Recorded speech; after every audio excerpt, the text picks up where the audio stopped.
Get ready, Russia. That was President Trump's message Wednesday morning as he promised military action in Syria. The president's tweet came days after a suspected chemical attack near Syria's capital killed dozens of civilians. Mr. Trump blames Russia for its role in the attack and warned them of incoming U.S. missiles. They will be coming, he wrote, nice and new and smart.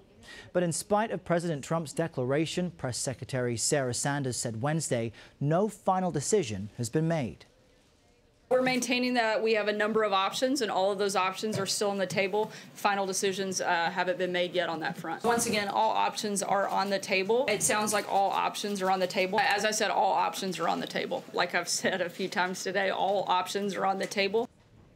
CBS News national security correspondent David Martin brings us more from the Pentagon.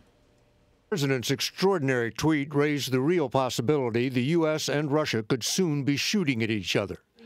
That was followed by an unequivocal statement from the White House about who is to blame for the apparent asphyxiation of civilians. The president holds Syria and Russia responsible for this chemical weapons attack. But internal intelligence agency emails still refer to it as a, quote, alleged attack. And Defense Secretary Mattis said no final conclusions have been reached. We're still assessing the intelligence ourselves and our allies. We're still working on this. The head of the Russian military, General Valery Gerasimov, has warned that if the lives of Russian officers in Syria are threatened, Russia will retaliate not just against the missiles, but against the ships or aircraft which fired them. Russia has a sophisticated air defense system stationed in Syria. Other than probably downtown Moscow, the Syrian air defenses are probably among the very best in the world. Now a CBS News consultant, retired Admiral Sandy Winnefeld, is confident most of the missiles would get through. We have a pretty good track record of getting our Tomahawk missiles, our air-launched cruise missiles through those missile defenses. Occasionally you lose one, but they're awfully hard to target. Last year, the U.S. fired 60 cruise missiles from 2 destroyers in the Mediterranean. One failed, but the other 59 hit their targets. This time, the options also include launching from submarines, both in the Mediterranean and the Red Sea, as well as from aircraft operating out of Europe or the Persian Gulf. It is an impressive machine. As General Richard Clark showed 60 Minutes, a single B-52 bomber can carry 20 cruise missiles. 6 under each wing and 8 in a rotating launcher in the bomb bay. So it's like the chamber of a revolver. Same idea, just much bigger bullets. David joins us now from the Pentagon. David, Press Secretary Sanders did not confirm that airstrikes on Syria are imminent Wednesday. That's much different than the president's tweet. So what can we take away from these conflicting statements from the White House? I think what you can take away is that you never make a decision until you have to. And the time to make that decision just hasn't arrived. So it's one thing to tweet. It's another thing to actually issue an order that results in the movement of U.S. forces and U.S. personnel. I think they've been using this time for a couple of things. One is to try to nail the intelligence, to get conclusive evidence that A, this was a chemical weapons attack, and B, that it was carried out by the Syrian regime. And I think they've also been trying to line up as many allies as they possibly can. And we know in recent days the president has been on the phone with both the president of France and the prime minister of Great Britain. And of course, the stakes here are extremely high. As you mentioned in your report, the head of the Russian military said his troops will retaliate directly against U.S. personnel if Russian lives are threatened. In what scenario could the U.S. and Russia engage militarily?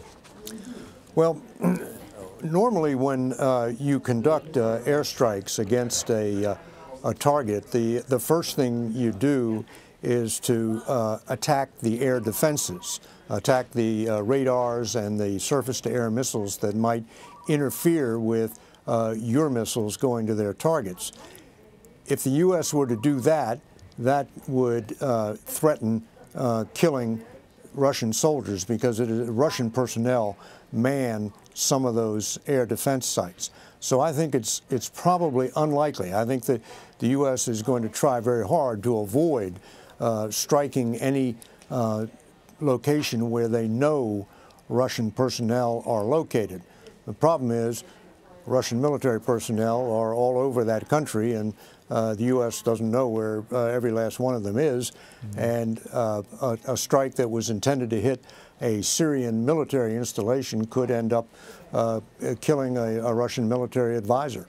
Now, you note that this is a time when the U.S. will be speaking with its allies, figuring out what to do next. President Trump has been in frequent contact with allies in Europe, specifically French President Emmanuel Macron. What role does Europe play at this stage, specifically the French president, in advising or speaking with the U.S. president on options of what he can do next?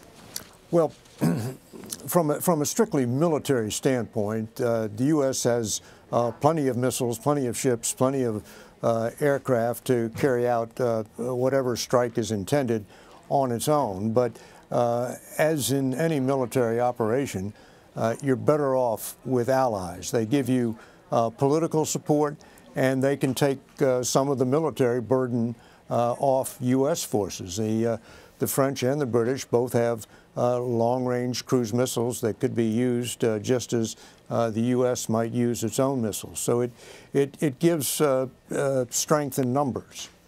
It's crucial to verify that this chemical attack took place and who was behind it. The White House hasn't been shy about assigning blame to the Russians, but Defense Secretary Mattis said no definitive conclusion has been reached. Why are we seeing that type of discrepancy? Well, I think the White House, sort of as a general proposition, tends to talk in headlines, and of course when the president tweets, it's limited in length to about a headline length, and I think a lot of the nuance just gets lost in translation. But what I'm told is that there is, as of today, no conclusive evidence that this was a chemical attack, and specifically what chemical agents might have been used, and no conclusive evidence that it was carried out by the Syrian regime. Now, I should add that the last time the U.S. struck Syria over the alleged use of chemical weapons, which was almost exactly a year ago, they did not have a smoking gun there in that case either. They had a very strong circumstantial case which placed a Syrian aircraft over the location where people were experiencing the symptoms of asphyxiation and foaming at the mouth. At the exact same time, those symptoms started appearing on social media. So it was a circumstantial case which was later validated by an international group called the Office for the Prevention of Chemical Weapons. But at the time, it was a circumstantial case. So I don't think that the U.S. is going to require a smoking gun before it makes up its mind whether or not to strike Syria on this occasion. All right, very important points there from our David Martin at the Pentagon. Thank you. Sure thing.